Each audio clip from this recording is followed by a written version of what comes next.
In the dim glow of her laptop screen, Rachel Sinclair traced the faded ink of the diary's final page. She was born to shatter empires, not inherit them. "Forgive me, little one, your blood holds the key." The words blurred through her tears, penned by Grandma Dorothy in her last lucid days. It was 3 a.m. in the Madison Park estate, 6 months after the funeral, and the pharmaceutical giant she'd inherited teetered on bankruptcy's edge. Not from mismanagement, but from a ghost in the ledgers. A 22-year-old secret tied to Rachel's birth. Her phone vibrated, an unknown number. "We know the truth. Meet us or watch it all burn. V. Victoria." The betrayal she'd buried clawed its way back, fangs bared. At 27, Rachel Sinclair was a force sculpted by adversity. Lithe and poised, with emerald eyes that pierced like scalpels and auburn waves often pinned in a chignon for board meetings. Orphaned young. Memories of a flickering neon sign over a Tacoma orphanage her only tether to the past. She'd been adopted into a viper's nest at 5, where love was rationed like a scarce drug. Her adoptive family had doled out cruelty in measured doses. Victoria's barbed jokes, Kenneth's indifferent silences, Patricia and Gregory's conditional affections. Undeterred, Rachel had forged her path as a graphic designer, her firm a beacon of creativity amid corporate sterility. Sleek logos for startups, branding that turned underdogs into icons. Smart as a whip with an intuitive grasp of patterns, whether in client briefs or the subtle lies woven through family dinners. She balanced Dorothy's $8.2 billion legacy with the precision of a surgeon. The pharmaceutical empire, built on Dorothy's relentless innovation, was her new battlefield. Boardrooms buzzing with executives who once dismissed her as the adopted charity case. Yet beneath her tailored suits and steely resolve lay a vulnerability, a longing for roots that her adoptive family had salted with scorn. Dorothy's death had crowned her queen of this glittering domain, but this diary threatened to unthrone her, exposing fractures in the empire she'd vowed to protect. Rachel wasn't just surviving anymore. She was rewriting her code, one calculated risk at a time. The estate's library, with its towering oak shelves groaning under leather-bound tomes and the faint scent of aged paper mingling with Dorothy's lingering lilac perfume, felt like a tomb that night. Moonlight slanted through the floor-to-ceiling windows, casting elongated shadows across the Persian rug, as if the ghosts of Sinclair Pharma's founders were already stirring. Rachel snapped the diary shut with a soft thud, her pulse a staccato rhythm against her ribs. Dorothy had slipped it into the trust documents like a velvet-wrapped grenade. A slim, black leather volume inscribed for Rachel alone, when the shadows call. Its pages weren't mere reminiscences, they were a confession, a map to madness. Rachel leaned back in the high-backed armchair, the creak of leather echoing her unease. The entries began innocently enough. Dorothy's musings on family fractures, the $3,270 dinner that had shattered the facade, but spiraled into the abyss. In 1998, amid the dot-com boom's fever dream, Dorothy's closest confidant, Elara Vasquez, had vanished like smoke from a lab in Pioneer Square. Elara, a prodigy chemist with wild chestnut curls and eyes like fractured emeralds, Rachel's own, Dorothy noted, was spearheading Project Veil, a revolutionary drug poised to conquer Alzheimer's. Veil promised to lift the fog from millions of minds, restoring memories like dew-kissed petals. But whispers in the white coat corridors spoke of shadows. Hallucinogenic side effects that twisted reality into nightmares, subjects clawing at invisible demons in sterile observation rooms. Elara, pregnant and desperate, had turned to Dorothy in the 11th hour. The child's father? A ghost, unnamed, but the embryo, the diary breathed, had been her greatest gamble. In utero, exposed to a stabilized Veil prototype, the baby was engineered for immunity. A living antidote, blood that could neutralize the drug's poison. "She is the key," Elara had scrawled in frantic notes quoted verbatim.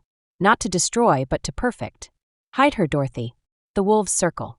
The adoption payout, $750,000 funneled through shadowy accounts to Patricia and Gregory, was no act of charity. It was hush money, a bribe to bury the scandal when Elara disappeared days after birth, her lab notes torched, her rivals, led by the ruthless Harlan Crowe, claiming the glory and the patents. Rachel's hands trembled as she flipped back to a pressed wildflower bookmarking page 47. A ultrasound scan, grainy and yellowed, timestamped September 12, 1998. Subject, key, viable. Anomalous markers confirmed. Her blood, her origin. Not an orphan of circumstance, but a lab-born secret, a weapon disguised as a girl. And now, with Vale's original patents expiring in weeks, competitors salivated over Dorothy's vaults, rumored to hold the untainted formula. One leak, and Sinclair Pharma would drown in lawsuits. Class actions from hallucination victims, FDA raids, congressional hearings painting Rachel as the mad scientist's heir. She rose, pacing to the window, the city lights of Seattle twinkling like distant synapses firing in the night. Lake Washington lapped gently beyond the manicured lawns, a serene counterpoint to the storm brewing inside her. Dorothy's final entry, dated 2 days before her pancreatic cancer claimed her. Elara died for this, little one. Protecting you from the veil that blinds. Your family, they know fragments enough to poison. Trust no one but the truth in your veins. Shatter if you must, but build from the shards. Rachel's reflection stared back, pale and resolute. Build? The empire she'd nurtured these 6 months, greenlighting ethical AI trials, divesting toxic assets, launching scholarships for foster prodigies, teetered. Her board murmured of buyouts, shareholders eyed the exits. And now this. The phone buzzed again, insistent. She glanced at the screen. Warehouse 17 waterfront. Dawn. Come alone. No games. Victoria's signature flourish, an italicized V sealed it. Rachel's adoptive sister, ever the opportunist, had clawed her way back from the will's wreckage. Her Mercedes repossessed, her real estate empire a house of cards collapsed under media scorn. But Victoria was a survivor, venomous and cunning, with access to family secrets doled out in spiteful whispers over wine-soaked brunches. Rachel exhaled, decision crystallizing like frost on glass. She wouldn't go alone. Thomas, Dorothy's driver of 3 decades, a bear of a man with a gentleman's discretion and a concealed carry permit, would shadow her. And Elena. God, Elena. Rachel fired off a text, emergency. My place. Now. Then she dressed for war, black cashmere turtleneck, slim trousers, ankle boots that could kick through lies. The diary tucked into her satchel like a talisman. Elena Vasquez arrived 20 minutes later, tires crunching gravel as her battered Prius. A deliberate rebellion against Rachel's newfound luxury. Pulled up. At 29, Elena was a storm in human form. Olive skin glowing under the porch light, dark hair chopped into a pixie cut that framed her angular face, brown eyes sharp as obsidian. Harvard Law 19, she'd clawed out of LA's foster trenches, turning pro bono fire into a boutique firm specializing in white-collar takedowns. Rachel had poached her post-funeral to fortify the trust against her family's inevitable lawsuits. What started as professional armor had bloomed into something electric, late-night strategy sessions dissolving into shared silences, Elena's hand lingering on Rachel's during tense board calls. Confidant. Ally. The spark neither named but both felt. Rachel? Talk to me. Elena burst through the foyer, shrugging off her trench coat, revealing a fitted blouse that hugged her athletic frame. She scanned the room, instincts honed from too many midnight raids. Rachel thrust the diary forward. This. All of it. And they're pulling me into the fire at dawn. Elena's eyes devoured the pages, her litigator's mind mapping the minefield. Holy shit. Biological engineering? In 98?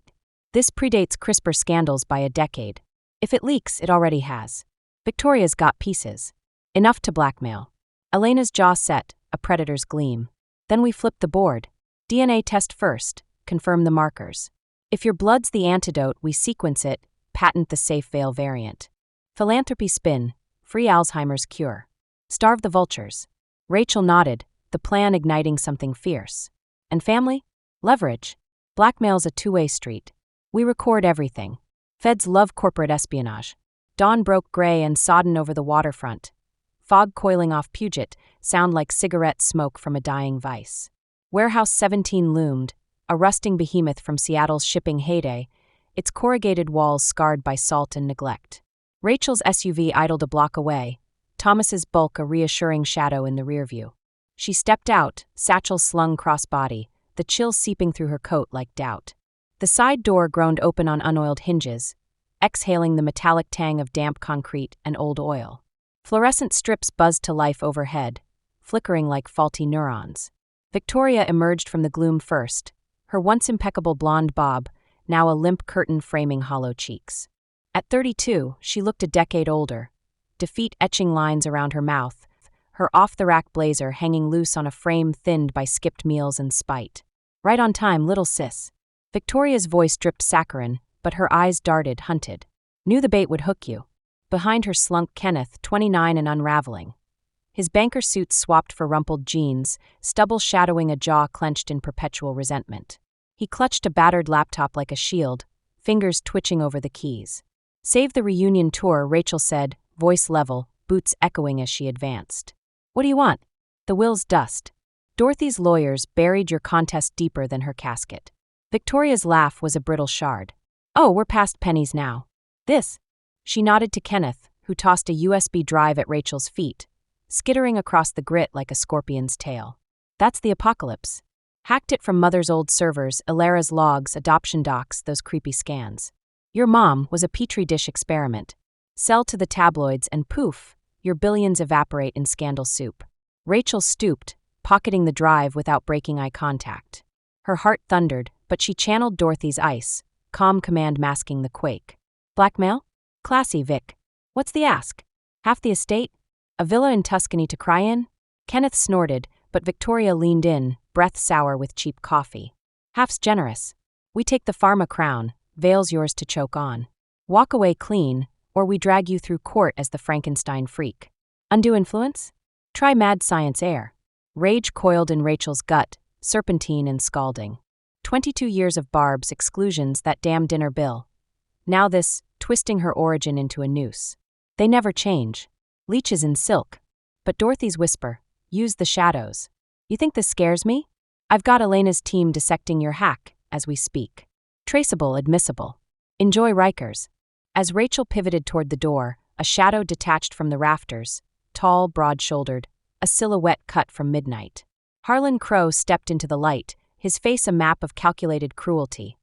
Late 50s, silver temples framing a brow furrowed by boardroom battles, a scar bisecting his upper lip like a sneer etched in flesh.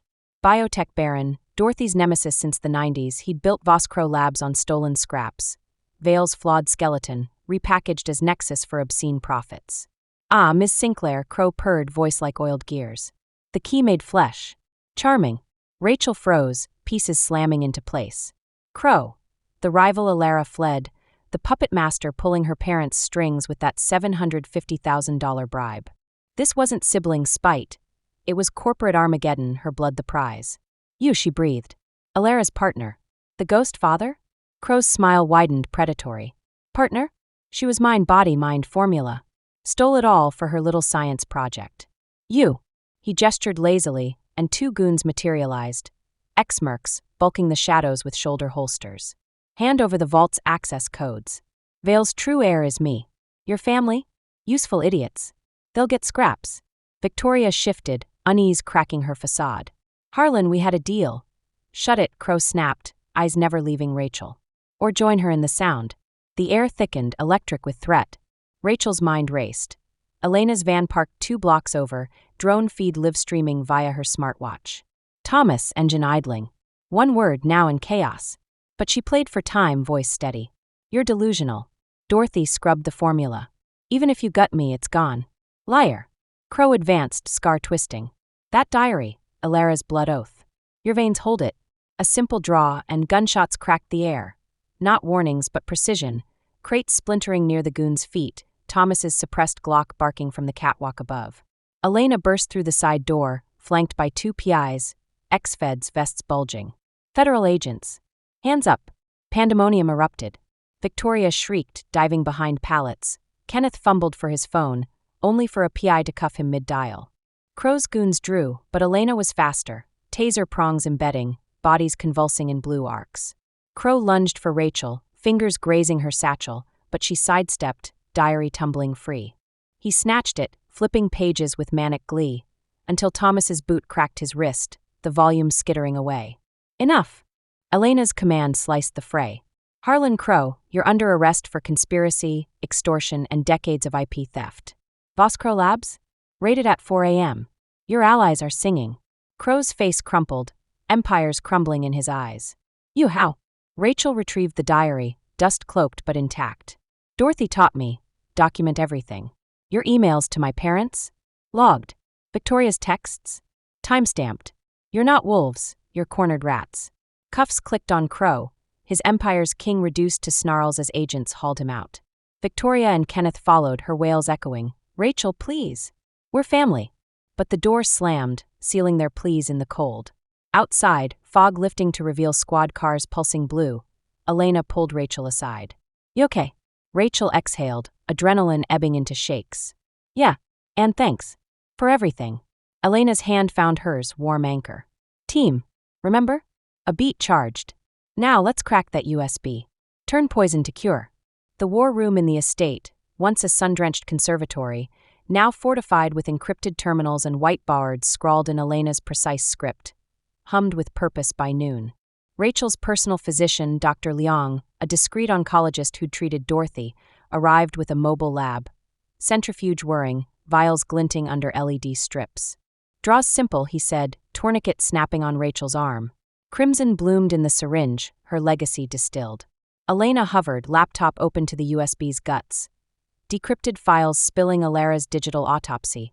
Formulas fragmented, but tantalizing. Jackpot. Veil's base code. If your blood neutralizes the halos. Hours blurred. PCR machines churning. Algorithms from Sinclair's AI wing modeling interactions. By dusk, Liang's verdict. Incredible. Your markers bind the hallucinogens inert. Natural, stable. We can synthesize a clean veil. Efficacy intact, shadows banished. Rachel sagged against the table, tears hot. Not monster. Miracle. Elara's gift, Dorothy's safeguard. Patent it. But open-source the core, Elara Fund. Free for global trials. Alzheimer's patients first. Elena's grin was sunlight. Philanthropy nuke. Crow's Nexus? Obsolete overnight. The storm broke days later. Press conference in Sinclair's gleaming headquarters. Glass walls overlooking the sound, reporters crammed shoulder to shoulder. Rachel at the podium, Elena a poised shadow at her side, flanked by board elders nodding approval. Today, Rachel began, voice amplified but raw, Sinclair Pharma unveils Veil 2.0. Not as profit, but promise. Born from a mother's defiance, perfected by science's conscience. Slides flickered, Elara's photo, smiling fierce, morphing to trial data, remission graphs spiking. No mention of the warehouse. Feds handled that. Crow's indictment splashed across wires. Biotech mogul nabbed in fetal experiment scandal. Voscrow stock cratered 80%, bail denied. Her family? Patricia and Gregory, peripheral pawns, copped pleas, probation, restitution to the fund. They visited a week post-sentencing, the estate's drawing room a neutral ground. Patricia, frail in pearls, clutched Gregory's hand. We took the money. Thought it was just business. Hiding you from him. We were scared. Rachel sipped tea, Elena across the settee, silent sentinel. Scared doesn't justify the cage. But blood, real or not, binds. Volunteer at the fund. Teach literacy to the kids Elara's work saves. Prove you're more than shadows. They nodded, tears carving tracks. We will. For you. Victoria and Kenneth? Radio silence, their cells a temporary veil. Rachel didn't chase, some threads severed clean. Months wove into legacy. The Elara Fund exploded. Clinics in Tacoma's underbelly, grants to foster labs, veil vials airdropped to war-torn memory wards. Rachel's firm thrived, branding the initiative with ethereal veils dissolving to light. Her designs, Elena's tagline, lift the fog, claim the dawn. One velvet evening, the estate ballroom transformed for the fund's gala. Chandeliers dripping crystal, donors in tuxes swirling to strings. Rachel, in emerald silk echoing her eyes, accepted a lifetime award. Elara's locket, remade with a veil crystal, around her neck. Elena approached, champagne flutes in hand, her gown a midnight cascade. You did it, Elena murmured, clinking glasses. Shattered the empire, built Olympus. Rachel's gaze held hers, the unspoken igniting. We did. And this? She gestured between them, tentative bridge. Elena's smile softened, hand brushing Rachel's. This. The real key. No veils. As dancers twirled below, Rachel pulled her close. First dance, first claim. Roots weren't forged in labs or ledgers, they rooted in choices fierce and free. The shadows? Banished. Her story, once a whisper in a diary, now roared, a symphony of light piercing the endless night. But in quiet moments, Rachel wondered, what other keys lingered in her blood? Dorothy's laugh echoed. One empire at a time, little one. For now, the veil lifted, and the world sharpened into possibility.